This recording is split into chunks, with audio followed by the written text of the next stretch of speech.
नमस्कार, स्वागत है आप सभी का संसद टीवी में। मैं हूं अनुराग पुनेठ आपके साथ हाजिर हम दिन भर की बड़ी और अहम खबरों के साथ। लेकिन बुलेटिन की शुरुआत सबसे पहले सुर्खियों के साथ। संयुक्त राष्ट्र में अंतर्राष्ट्रीय सौर गठबंधन को पर्यवेक्षक का दर्जा देने के लिए भारत ने पेश किया प्रस्ताव। हरित ऊर्जा कूटनीति के नए युग की होगी शुरुआत। सोलर अलायंस और संयुक्त राष्ट्र के बीच में बढ़ेगा निरंतर सहयोग।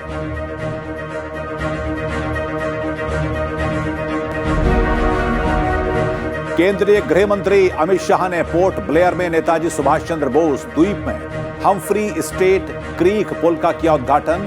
कहा, आजादी के नायकों को नहीं मिला उचित सम्मान। विकास परियोजनाओं का भी किया हवाई निरीक्षण।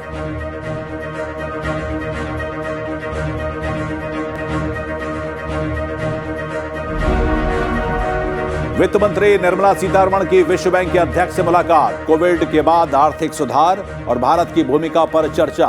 विकास के लिए फंड बनाने की तारीफ। आईएमएफ ने की भारत के आर्थिक सुधार की सराहना।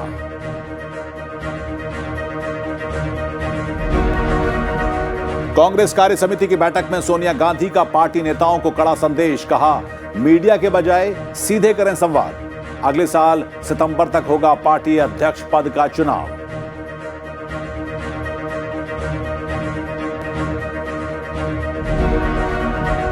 देश में कोविड टीकाकरण 97 करोड़ 23 लाख के पार। पिछले 8 दिनों से 20,000 से कम नए मामले। सरकार ने जारी किया कोविड-19 टीकाकरण से जुड़ा हुआ सॉन्ग।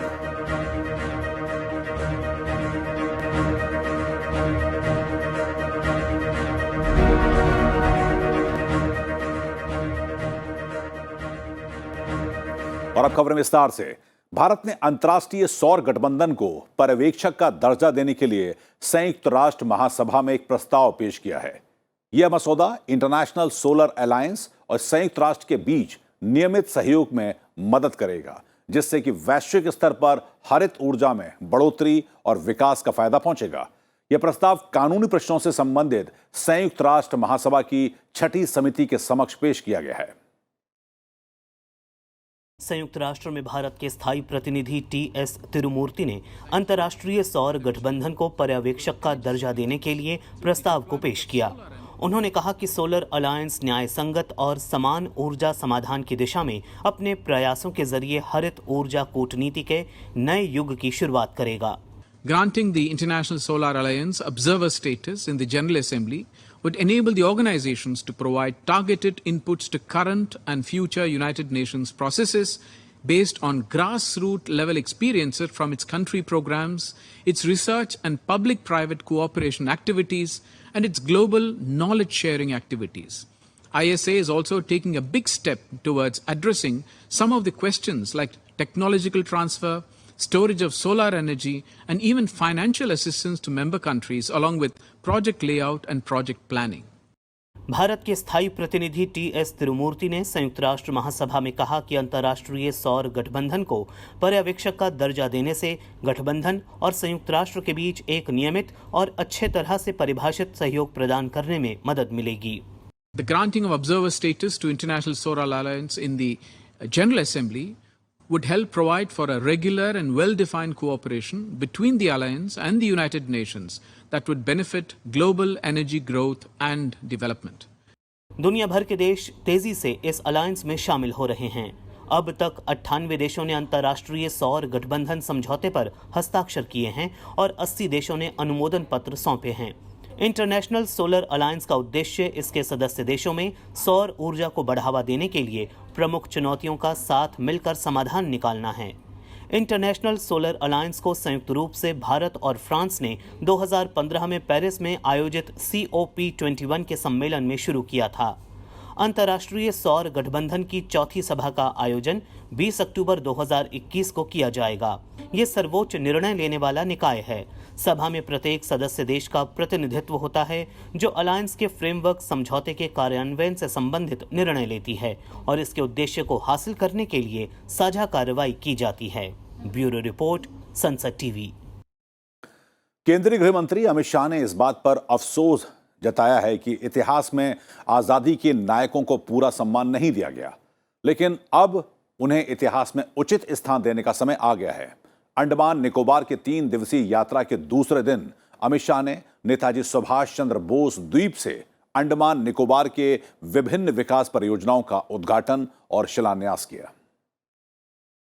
केंद्रीय गृह मंत्री अमित शाह अंडमान और निकोबार द्वीप समूह के 3 दिवसीय दौरे पर हैं। अंडमान और निकोबार द्वीप समूह की अपनी यात्रा के दूसरे दिन अमित शाह ने यहां विभिन्न विकास परियोजनाओं का उद्घाटन और शिलान्यास किया। साथ ही अंडमान निकोबार में शहीद द्वीप इको टूरिज्म परियोजना, स्वराज द्वीप water aerodrome, Humphry straight bridge सहित विभिन्न विकास परियोजनाओं का हवाई सर्वेक्षण भी किया। यहां अमित शाह ने अपने संबोधन में कहा कि आज भी अंडमान की हवाओं में सावरकर और नेताजी सुभाष चंद्र बोस मौजूद हैं।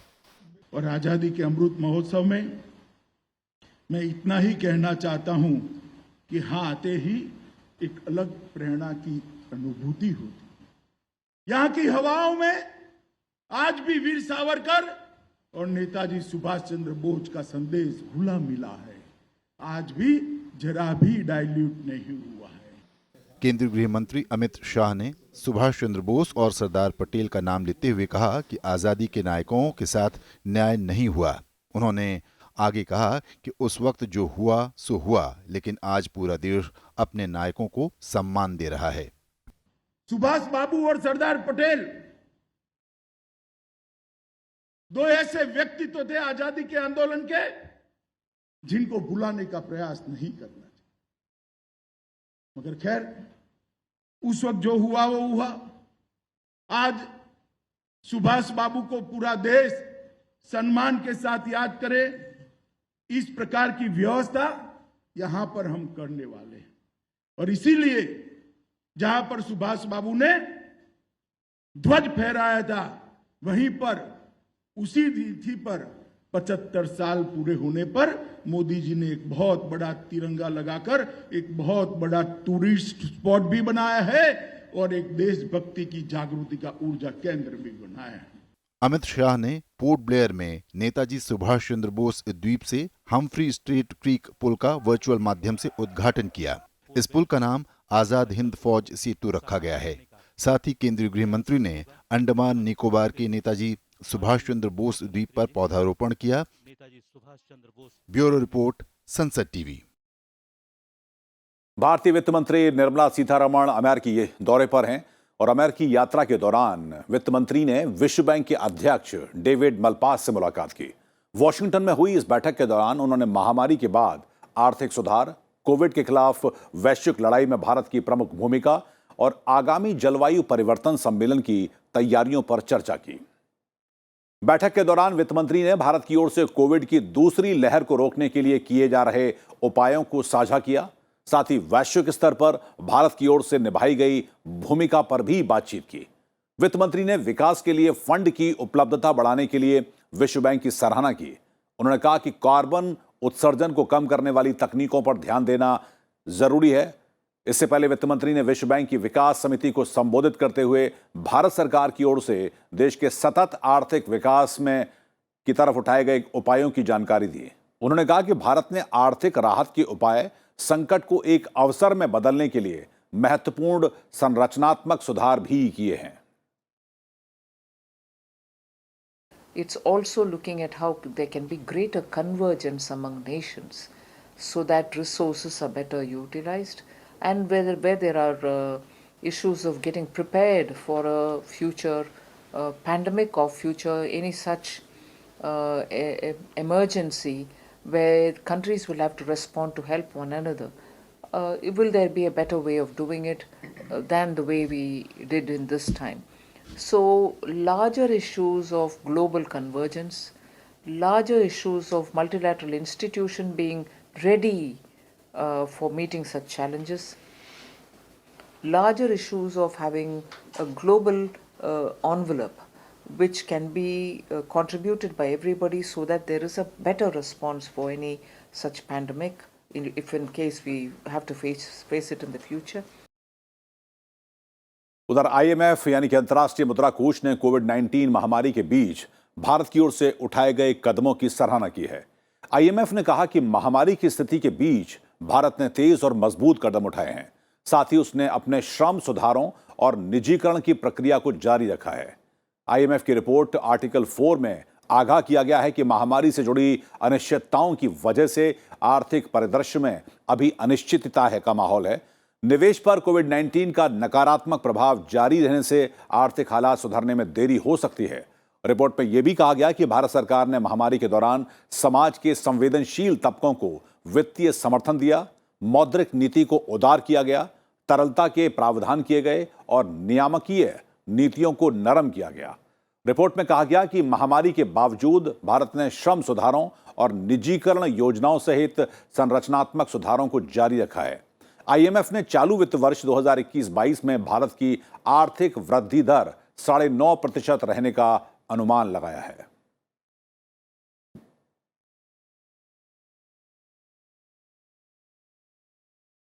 और बात कांग्रेस वर्किंग कमेटी की, जिसकी बैठक में कांग्रेस अध्यक्ष का चुनाव अगले साल अगस्त-सितंबर में किए जाने की बात सामने आई है। दिल्ली में आज हुई कांग्रेस कार्यसमिति की बैठक में इसका फैसला लिया गया। कांग्रेस अध्यक्ष सोनिया गांधी ने पार्टी के G23 समूह के नेताओं को निशाने पर लेते हुए कहा कि वो ही पार्टी की स्थायी अध्यक्ष हैं। उन्होंने कहा कि संवादों के लिए मीडिया का सहारा लेने की जरूरत नहीं है। सोनिया गांधी ने कांग्रेस कार्यसमिति की बैठक में इस बात की भी जानकारी दी कि अध्यक्ष के चुनाव की प्रक्रिया 30 जून तक पूरी की जानी थी, लेकिन कोरोना महामारी के कारण ही इसको टालना पड़ा। कांग्रेस अध्यक्ष ने आगामी विधानसभा चुनावों का जिक्र करते हुए कहा कि अगर हम एकजुट और अनुशासित रहते हैं तो अच्छा करेंगे। उन्होंने कहा कि उत्तर प्रदेश, पंजाब, उत्तराखंड, गोवा और मणिपुर में होने वाले विधानसभा चुनावों के लिए तैयारियां शुरू हो चुकी हैं। उन्होंने संगठनात्मक चुनाव का हवाला देते हुए कहा कि पूरा संगठन चाहता है कि कांग्रेस फिर से मजबूत हो। पिछले दिनों कांग्रेस के वरिष्ठ नेता गुलाम नबी आजाद और कपिल सिब्बल ने CWC की बैठक बुलाने की मांग की थी।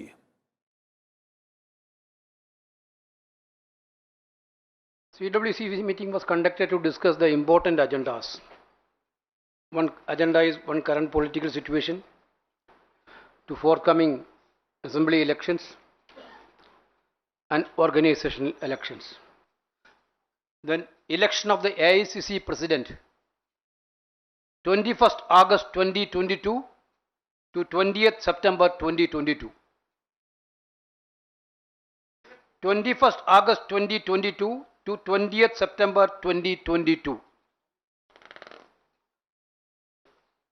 Election of CWC members and other bodies by the AICC members. During the plenary session, date to be announced later. उधर मानेसर स्थित राष्ट्रीय सुरक्षा गार्ड परिसर में आज NSG का 37वां रेजिंग डे मनाया गया। केंद्रीय गृह मंत्री अमित शाह ने देश के जाबाज कमांडोज को NSG के स्थापना दिवस पर शुभकामनाएं दी। NSG के स्थापना दिवस पर गृह राज्य मंत्री नित्यानंद राय ने कहा कि देश के लिए गर्व की बात है कि NSG आज नवीनतम हथियारों और उपकरणों से लैस है और इसे दुनिया के सर्वश्रेष्ठ आतंकवाद विरोधी बलों में जाना जाता है। उन्होंने कहा कि NSG ने आज जिस तरह से अपनी बहादुरी, कौशल, तकनीक और तालमेल का प्रदर्शन किया है, उससे NSG पर देश का भरोसा और भी बढ़ गया है।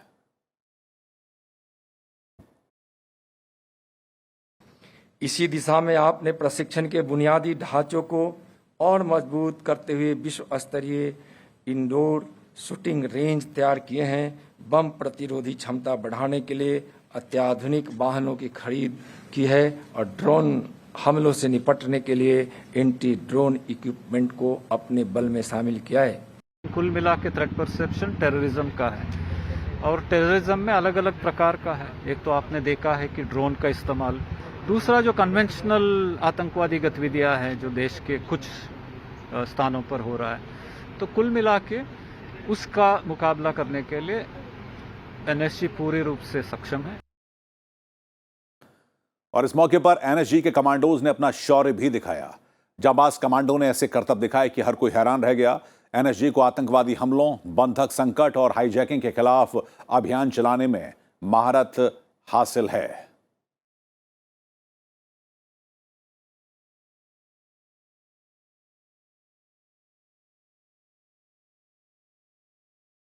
वक्त तो चला एक छोटे से ब्रेक का। ब्रेक के बाद आपको दिखाएंगे देश और दुनिया की खबरें। आप बने रहिए हमारे साथ।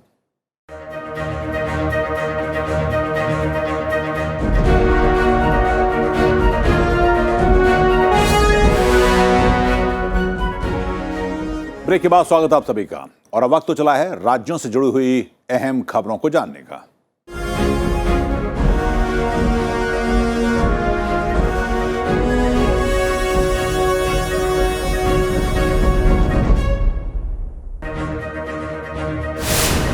प्रधानमंत्री नरेंद्र मोदी 5 नवंबर को केदारनाथ जाकर पूजा करेंगे और 250 करोड़ रुपए की केदारपुरी पुनर्निर्माण परियोजना की शुरुआत करेंगे। 1 महीने के भीतर उत्तराखंड का यह उनका दूसरा दौरा होगा। भैया दूज के अवसर पर 6 नवंबर से सर्दियों के लिए केदारनाथ धाम के कपाट बंद हो जाएंगे। इससे पहले प्रधानमंत्री वहां जाएंगे।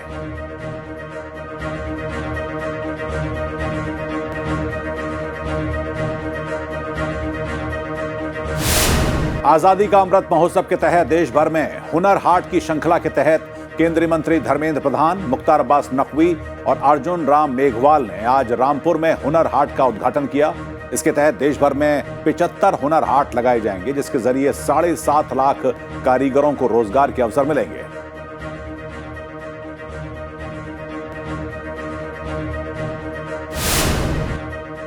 त्रिपुरा के मुख्यमंत्री विप्लव कुमार देव ने राष्ट्रीय एकता दिवस के मौके पर अगरतला में मोटरसाइकिल रैली को हरी झंडी दिखाई। 3200 किलोमीटर की मोटरसाइकिल रैली में कई जवान शामिल हुए।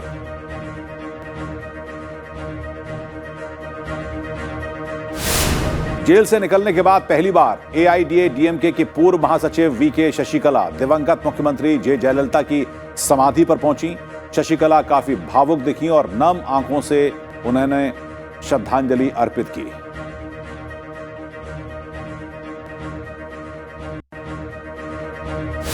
जम्मू कश्मीर के पंपोर के अंतर्गत आने वाले द्रांगबल में सुरक्षा बलों और आतंकवादियों के बीच में मुठभेड़ में 2 आतंकी मारे गए। IGP कश्मीर विजय कुमार के मुताबिक घाटी में पिछले 24 घंटों में 3 आतंकवादी मारे गए हैं, जबकि 2 की तलाश जारी है। ओडिशा में 8वीं और 11वीं के छात्रों की कक्षाएं 21 अक्टूबर से स्कूल परिसर में होंगी। कोविड-19 के कम होते मामलों के मद्देनजर यह फैसला किया गया है। राज्य में 9वीं और 12वीं के छात्रों की कक्षाएं स्कूल परिसर में पहले से ही हो रही हैं।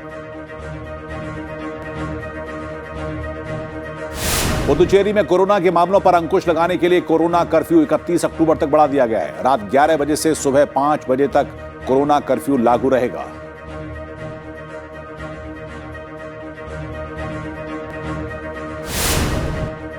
ITBP यानी कि भारत तिब्बत सीमा पुलिस के 38 युवा डॉक्टरों के एक समूह ने 24 हफ्ते का प्रशिक्षण पूरा कर लिया है। प्रशिक्षण पूरा होने के बाद मसूरी स्थित ITBP एकेडमी के परेड ग्राउंड में पासिंग आउट परेड और शपथ ग्रहण समारोह आयोजित किया गया।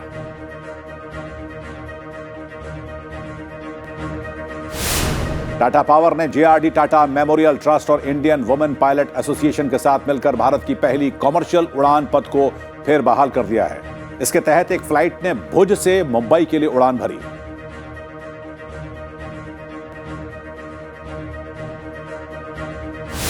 कर्नाटक के कई इलाकों में भारी बारिश की वजह से स्थिति बेहद खराब है। जगह जगह जल भराव हो गया है। इससे लोगों को काफी परेशानी हो रही है। दक्षिण भारतीय राज्यों में फिलहाल वर्षा की गतिविधियों में कमी आने की उम्मीद नहीं है।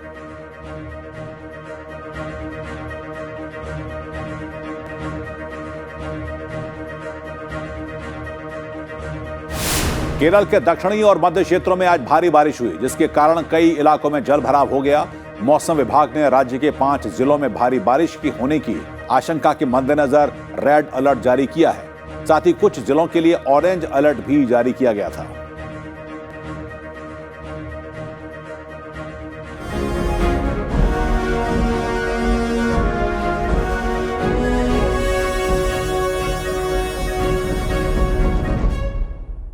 और अब बात कोविड टीकाकरण की। राष्ट्रव्यापी टीकाकरण अभियान के तहत अब तक 97 करोड़ 23 लाख कोविड रोधी टीके लगाए जा चुके हैं। पिछले 24 घंटों में 8 लाख से अधिक वैक्सीन की खुराक दी गई। बीते एक दिन में 15,981 नए मामले सामने आए हैं और पिछले 8 दिन से लगातार 20,000 से कम नए मामले सामने आ रहे हैं। पिछले 24 घंटों की बात की जाए तो 17,861 कोविड मरीज ठीक भी हुए। इससे स्वस्थ होने की दर वर्तमान में 98.08% हो चुकी है। फिलहाल देश में कोविड रोगियों की संख्या 2 लाख के करीब बताई जा रही है, जो कि बीते 218 दिनों में सबसे कम है।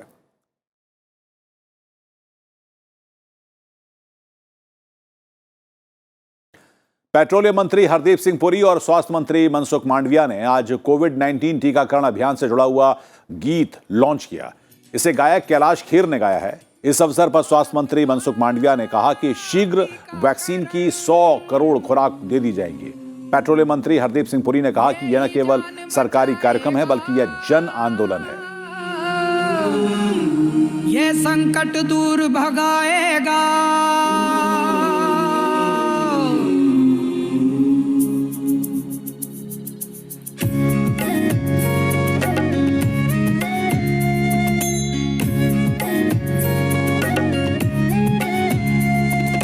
मिलकर विश्व बचाएं सबकी जिम्मेदारी, ये संकट दूर भगाएं जन जन भागीदारी, टीकाकरण से ही मात खाएगी ये महामारी।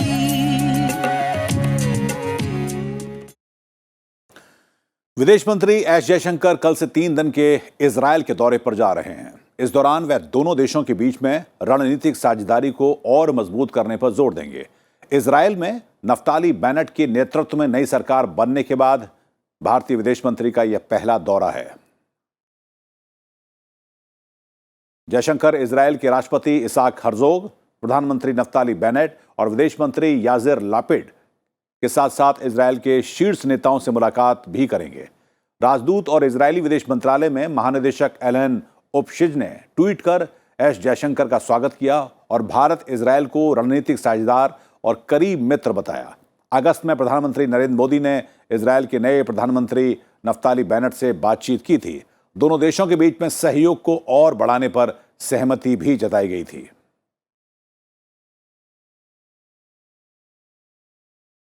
वायुसेना ने कल पहली बार 14 तेजस लड़ाकू विमानों को एक फॉर्मेशन में उड़ाया। लड़ाकू विमानों ने तमिलनाडु में कोयंबटूर के पास सलूर में भारतीय वायुसेना स्टेशन से उड़ान भरी। हवा में कलाबाजी दिखाते हुए तेजस विमानों में हवा में फॉर्मेशन बनाते हुए उड़ान भरी गई।